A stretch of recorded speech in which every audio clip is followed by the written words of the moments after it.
kita melihat ada seorang Kaisang Pangarep yang hari ini belum genap usianya 30 tahun, tapi sudah diloloskan oleh Mahkamah Adik dan kemudian diakomodir oleh Hasyim Asy'ari. Itu beberapa saat sebelum Hasyim Asy'ari dipecat. Jadi tampaknya tugas terakhir Hasyim Asy'ari adalah meloloskan Kaisang melalui MA yang kemudian diakomodir oleh KPU. Tapi apa yang terjadi?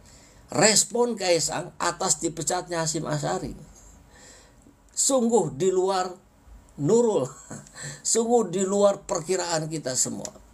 Ada yang menarik dari seorang Habibur Rahman, Wakil Ketua Umum Gerindra, yang kemudian seperti yang membela Hasyim Asy'ari. Jadi kita akan lihat videonya bagaimana pembelaan seorang Habibur Rahman terhadap proses pemecatan Hasyim Asy'ari. Selamat pagi Bang, salam perubahan, tetap Pak Anies, semangat terus. Wah, Ibu Elis nih kayaknya relawan Anies banget ya. Saya udah berapa hari nggak bahas Anies ya, tapi ya nantilah pada saatnya kalau diperlukan kita bahas. Nuril kali, bukan Nurul. Oke, baik. Terima kasih yang sudah bergabung dan seperti biasa langsung membagikan live ini agar bisa ditonton bersamaan bersama para sahabat-sahabat yang lain. Kita akan simak sebuah video pendek pernyataan dari Habibur Rahman. Tanpa keraguan-raguan sama sekali, harus berdasarkan pembuktian yang sempurna.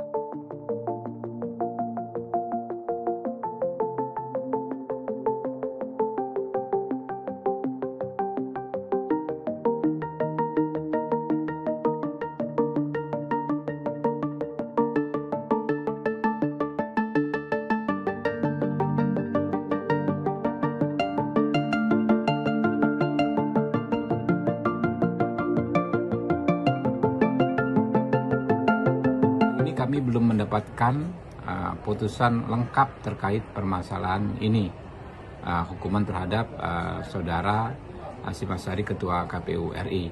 Kami berharap ya putusan seperti ini haruslah diambil dengan prinsip beyond reasonable doubt ya.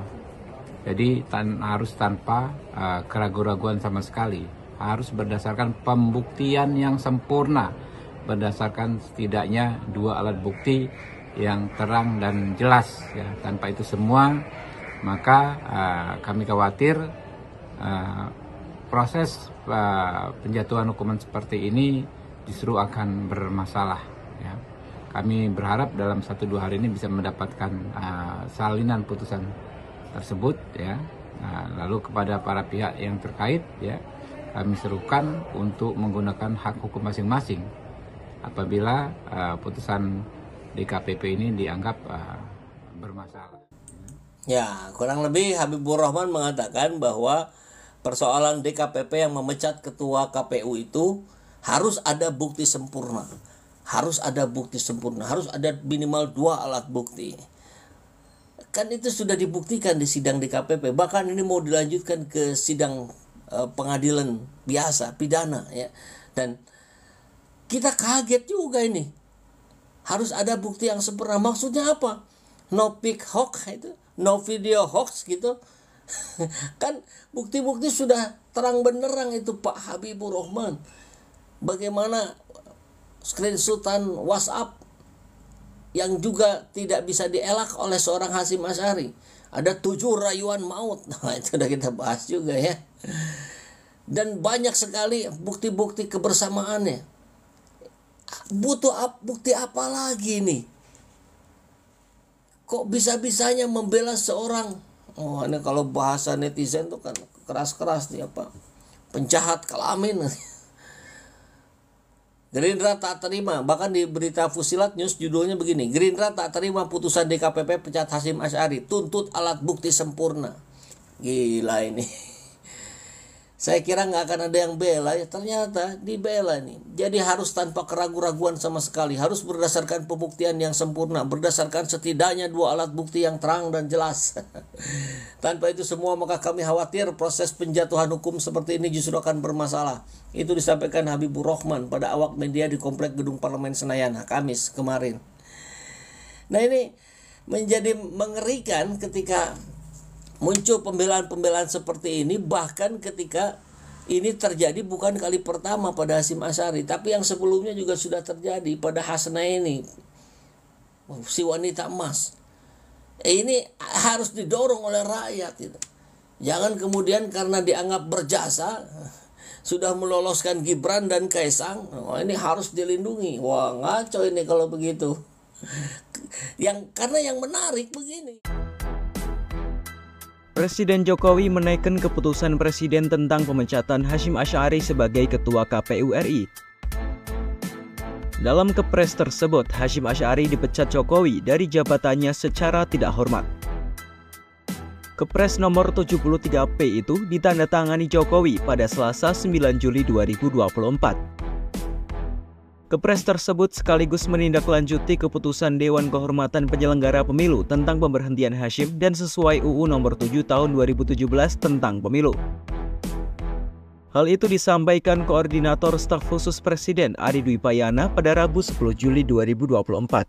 Hari Selasa kemarin tanggal 9 Juli 2024 Bapak Presiden telah menandatangani Kepres nomor 73P tentang pemberhentian dengan tidak hormat Saudara Hasyim Asy'ari sebagai anggota KPU RI masa jabatan 2022-2027. Kepres ini diterbitkan oleh Presiden menindaklanjuti putusan DKPP dan juga sesuai dengan Undang-Undang Nomor 7 Tahun 2017 tentang Pemilu. Itu saja update yang ingin saya sampaikan pada pagi hari ini. Terima kasih. Sebelumnya DKPP menjatuhkan sanksi pemberhentian tetap terhadap Hasyim pada Rabu 3 Juli 2024. Keputusan itu dijatuhkan lantaran Hasyim terbukti melanggar kode etik pemilu. Hasyim terbukti melakukan tindak asusila terhadap anggota PPLN Den Haag Belanda. Dalam kasus ini, Hasyim dituduh menggunakan relasi kuasa untuk berbuat asusila terhadap korban, termasuk menggunakan fasilitas jabatan sebagai Ketua KPU RI. Sementara itu, Hasyim justru bersyukur telah dijatuhi sanksi oleh DKPP alih-alih meminta maaf. Berdasarkan keputusan DKPP, Hasyim diberhentikan sebagai Ketua KPU RI terhitung sejak putusan dibacakan pada 3 Juli 2024. Pemecatan Ketua Komisi Pemilihan Umum atau KPU Hasyim Asy'ari oleh Dewan Kehormatan Penyelenggara Pemilu atau DKPP pada Rabu 3 Juli lalu menjadi puncak dari serangkaian sanksi yang pernah dijatuhkan terhadapnya. Itu menandakan bahwa ada yang salah dalam mental dan integritas pemimpin lembaga penyelenggara pemilu itu. Tindakan asusila Hasyim terhadap seorang panitia pemilihan luar negeri atau PPLN Den Haag Belanda yang berujung pemecatan dirinya juga menjadi puncak dari serangkaian tindakan kontroversial yang dilakukan Hasyim. Pemecatan terhadap Hasyim dari kursi Ketua KPU bisa dibilang terlambat. Dengan berbagai pelanggaran berat yang sudah dilakukannya, semestinya DKPP sudah memecat Hasyim jauh-jauh hari. Pelanggaran yang dilakukannya berpotensi menimbulkan ketidakpercayaan masyarakat terhadap KPU. Pemecatan Hasyim Asy'ari menjadi peringatan penting bagi proses rekrutmen komisioner KPU maupun pimpinan lembaga lainnya. Peringatan itu ialah betapa proses rekrutmen para calon pimpinan lembaga selama ini terlalu longgar, bahkan terkesan serampangan. Padahal proses seleksi di tingkat pansel ialah hulu untuk menyaring yang terbaik di antara yang terbaik. Pemecatan Hasyim mesti jadi pintu bagi siapapun yang diberi amanat menjadi pansel untuk mengakhiri itu semua. Pansel harus menyeleksi lebih ketat rekam jejak calon komisioner KPU, bahkan juga calon pimpinan lembaga-lembaga strategis lainnya di negeri ini. Jika di hulu beres, setidaknya di hilir bakal beres.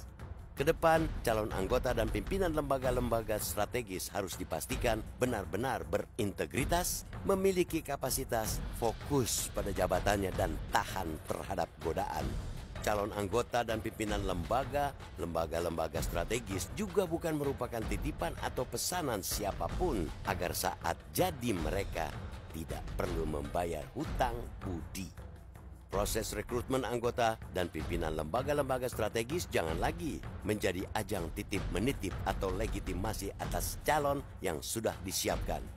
Seleksi pimpinan lembaga-lembaga strategis, negara mempertaruhkan nasib bangsa ini. Lakukan evaluasi menyeluruh proses rekrutmen Capim dan komisioner lembaga-lembaga negara. Kalau tidak, distrust terhadap lembaga negara akan bermunculan dan merajalela.